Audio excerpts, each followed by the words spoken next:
was giving some people an example. I hope hakuna parking ya Subaru hapa chini. I was telling them, if Janet Mbugua today did a play on drug barons, then nikuje nimuokote. What does that say about me? Inamaanisha nimeegemea upande. Nimeguzwa. Sindio? The shoe fits, yeah? Kuna ka live wire mahali. Exactly. So tunafaa kukuwa na right ya ku display, ya kuonyesha jamii kile ambacho kinaendelea pale nje kupitia sanaa. And that is why vile tu umesema sanaa ikiwa cha jamii. Na the moment mtu ame-infringe on that right, ame-infringe on the rights, on your rights to expression. Hiyo ni makosa mtu yangu. Sana sindio? Kabisa 100%. We'll just take a couple of steps back. Yeah. Right? Yeah. Wewe ni storyteller. Correct. Ni msanii. Yeah. Ni all those things. Yeah. What are all those things? Wow. First of all, like I said yesterday, I am a product of the Kenya National Drama Festivals. That is where I was conceived. So, wow. Storytelling is broad, is diverse. Hiyo skit mtu anapiga pale mtandao, that's storytelling. Hiyo play msichana wa Butere Girls anafanya kwa stage, that is storytelling. Ile cinema tumeandika kama hiyo yenye tulitoa last year, that's storytelling. So mimi anywhere stories are being told, I am there. I am there. Nikisema all those things, storytelling is so wide. So niko kwa all those different facets. What led you there? Wow. It's a long story, lakini let me try and summarize it. So as a kid, I always knew that I had a thing for TV, but I didn't know how to get there until when I was 12, when I met a veteran. Na ni ile tu kibahati kimungu, I didn't know. So I was doing my rounds in Kibich, nini. That's where I grew up. Then I met this gentleman in a very nice, sleek Mercedes-Benz. Kuona Mercedes Kibich, hiyo si kitu ya kawaida. Doesn't happen every Tuesday. So mazemi, I'm there trying to peep into his vehicle, nini, akakama kanichuna masikio kidogo, but friendly, gently, like, the way a father would. So akaniza, what are you doing there? Nini, nikamwambia, I'm fascinated by a vehicle. Akaniambia, ingia hapo, let's go for a drive. Mind you, I was only 12. So as we were driving, this gentleman tells me like his life story in 20 minutes. Born somewhere, I think at the coast, I'm not very sure. Went to a good high school, went to the Kenya Institute of Mass Communication, was employed at KBC, rose to become one of the guys at the Presidential Press Service. The name of this gentleman is Ishmael Mohamed. Alikuwa analeta show ilikuwa inaitwa Yaliyotokea back when you are NZZ. Exactly. So from that nikajiambia, so watu wakienda kwa TV wanaendeshaga Mercedes. Even though ninaingia. So that's how I ended up in media. Like that was the take. Mercedes, TV, let's do this. Yeah, so when I went to KMC, I discovered film production. Under film productions, script writing is there. Right. Maybe naturally I'm a storyteller. Nini wale watu, we were CEOs when we were in primary. Abel and your company hapo nyuma, mutoke. Yeah. So I knew, hii story yote muko organize huku, see, I can put them down. Request screenplay na tufanye. That's how I ended up in scripting. Then of course you went into acting. Yes, you know that. correct. But in terms of the storytelling, something shifted during the pandemic. Yes. COVID is what introduced the Mkurugenzi community. Yes, that is very true. And in a way, I think you and your folks, your people, the big six, the round table you did, culture shifters in storytelling. Correct. How did that happen? How did you merge storytelling to shifting perspectives culturally? How did that happen? So, like I said, niliingia story to scripting nini, so I was doing TV shows. That's my area of expertise. And it's weird. Like I've written quite a number of shows, but anytime people are mentioning script writers and nini, I was nowhere in the room, and I wonder why. So COVID comes, Judy decides, well, umetupigia stories za kutosha hapa, ebu tuende pale urecord hizi stories. Let's find you a new audience. You are boring us to death with your stories, man. So I go, we record the story, and it goes out viral. So see, that's how the YouTube thing was born. Now, the power of a community. So as I was doing my storytelling online, I kept reading the comments. Now guys were there like, hey, manze, I didn't know about XYZ. Because of your story, now I'm in the know. I was feeling A, B, C, and D, but because of your story, now I'm feeling a bit different. You've given me a new lease of life. Hey, I was like, manze, this thing is powerful then. So me, I am a very good listener. I listen to what the people on the ground want. So the issues that nilianza kuona ziko mob, I picked up on those issues and just started addressing them pole pole tu on my stories. I go and do a bit of research on them, then I address. Hivyo tu tukaanza kufix nation pia sisi. One story at a time. One story at a time. That's how it started. And so when you're telling stories, it's about entertaining, but also about changing perspectives. I mean, it's a balance for you. So yeah, I usually tell guys my stories have three things. The entertainment aspect, there has to be some sort of inspiration there, and I have to educate. Yeah, if I have two of those three things in a story, I'm good. If I'm missing two, that story is not worth touching. Dead and done. Yeah. In a country where sometimes the structural support is missing, clearly community is the thing you've leaned on. Very true. Community of creators, community of also people who are consuming the content. Yes. What would you say is the one thing that community has given you that you think isikazi yenu but umeifanya anyway? Wow. That's a very good question. So my background is in film. Unfortunate that I'm saying this on national TV, but film as an industry in this country has been dead and buried for the longest. There's a way people used to do stuff. It doesn't work for Africa. End up at you are funding your $100 million, come produce your film. That one can never work. Now, number two, you can't grow using such a model, because you know what happens? A producer who's very talented spends 6 years chasing for funding so that they can produce one movie. By the time they're producing this one film, amechoka, ataki hata story, anataka tu ai produce, amalize, aende. So zero marketing, zero nothing. As long as they kept a little profit, that's it. So we are not pushing our films. That's why ukitembea kwa streets a good chunk of Kenyans will tell you, we want to support, but we don't know where to get your movies. Yeah. So now here is where the community came in. We decided we need to change that thing. First of all, we cannot be begging people for funding. Because again, like I said, the industry is almost non-existent. So this person who's giving you the funding, unamrudishia pesa yake aje. Industry exists. So we decided, you know what? Hawa Mkurugenzi hawa, tutawaambia tu plight yetu. Tuambie situation vile iko kwa ground. The situation on the ground is that we are struggling as filmmakers, but there's a way we can turn that around. Number one, hii funding tunaenda kupigia wazungu magoti watupatie. Nyinyi mnaweza ingia kwa mfuko mtupatie ka 100 hapa, so 2 pale, so 5, 1000 hapa. Whatever we collect, tuende tufanye mambo yetu. That's number one. So now the issue of funding tumesha sort. Haya, once we have our show, nyinyi ndio our first customers. Se nyinyi ndio community yetu. We've gathered you as a community for like 2 years now. Tukitoa cinema, kwa nini nyinyi msikuwe the first people to watch? So those people were our first customers. Unaona? And then they became our sales agents. Yani the community imetusaidia hii town. Kama si hao hata sijui tungekuwa wapi. Kupush. Mbaya. So now the industry imeanza kukaa ni kama something is happening. And we got used to that idea of paying for Kenyan content. Exactly. Once it becomes access, it doesn't have to be in a theater, it doesn't have to be at the moment industry. Actually, just to brag a bit, sisi ndio the reason squeeze unasikiaga kitu ikitokea, si uweke link tulipie. Sisi ndio tulianzisha hiyo kitu ya kulipa na link. Innovation tu kidogo. Na again, ilitoka pia from community. From one of our audiences hapo walisikia tuna struggle, they are good in tech. Aka reach out. Niaje wacha tutengeneze platform. Right. 1 + 1 = 2. Exactly. Now, that's a structural issue that's clearly lacking, but you figured out a way. Yes. The same structures are here trying to maliza our girls in Butere. Yes. Let me just, initial thoughts, even before you are the creator, you're the nini, as a parent. Yes. What went into your mind when you're seeing these girls? Jana, even being banned before, but specifically Jana.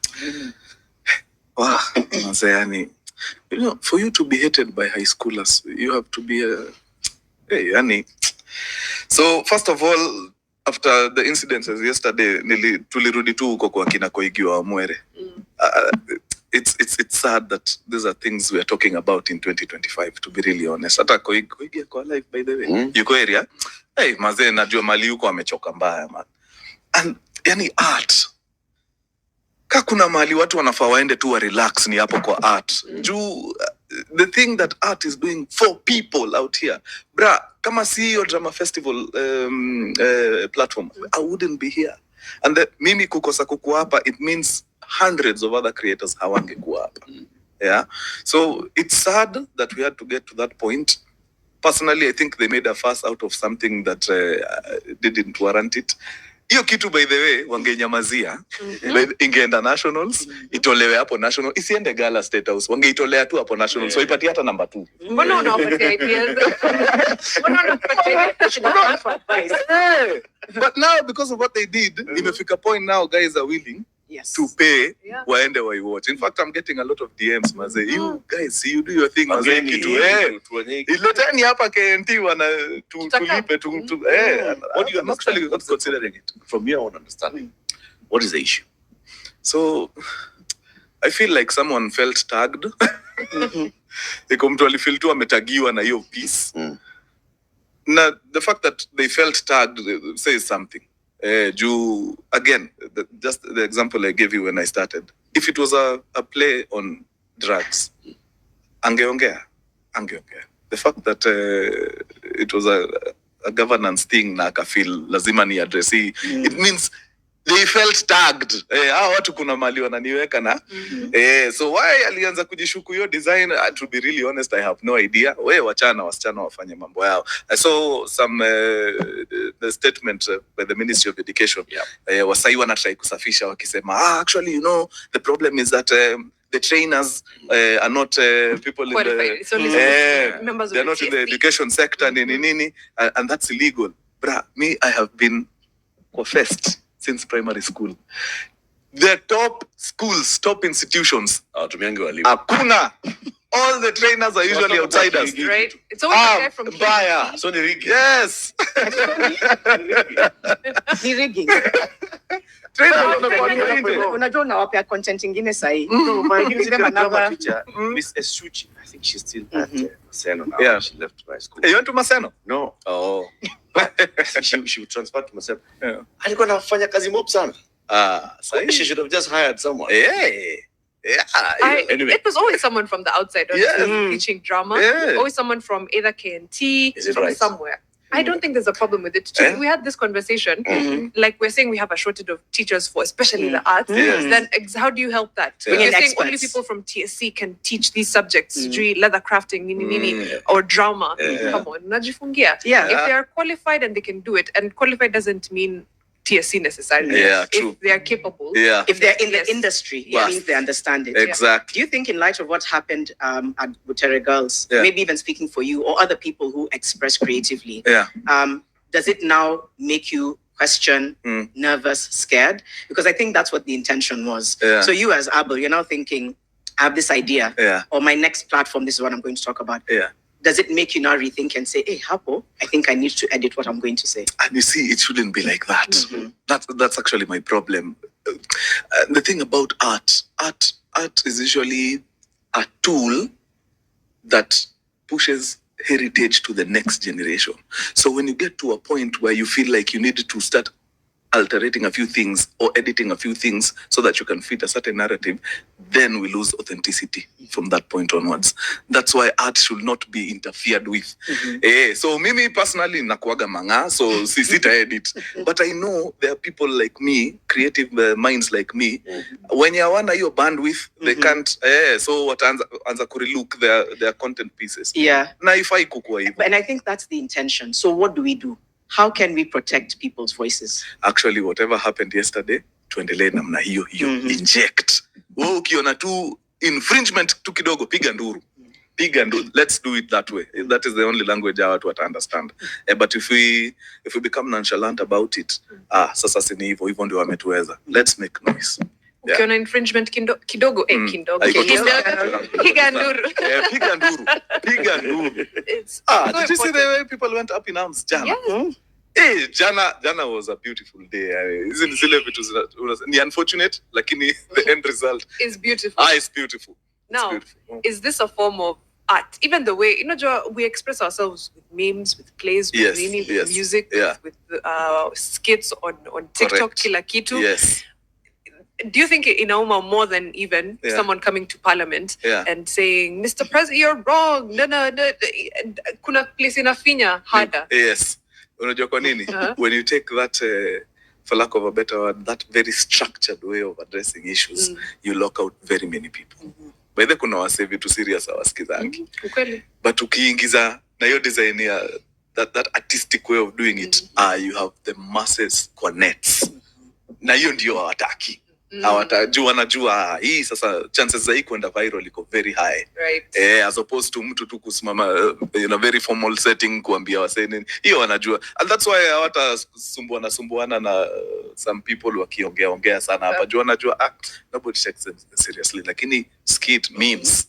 Hizo vitu zinaenda like wildfire, man. Actually, I think the reason why Trump is in office today ni sababu ya art. Hata si kitu ingine. Zile vitu watu walikuwa na zile podcast aliingia memes waso alimake zake nini hizo ndio vitu zimemweka in power. Could tweet to every 30 minutes. Yes. It keeps you top of mind. Exactly. In a way. Yeah. So you almost like manipulate the public. Yeah. By being like, I'll be in your face. Vote and you vote. Yes. And people, I'll never vote. And they find themselves up on the day. That's the power part, face man. Censorship. Let me see. Surprisingly, no. And the way I'm risky sometimes. Surprisingly, no. No, I've never. I've been fortunate enough. Which is why I think we need to keep making sure that these things don't happen. Yes. So that next time we're having you on, by the way, Sasa, now it's beginning to happen.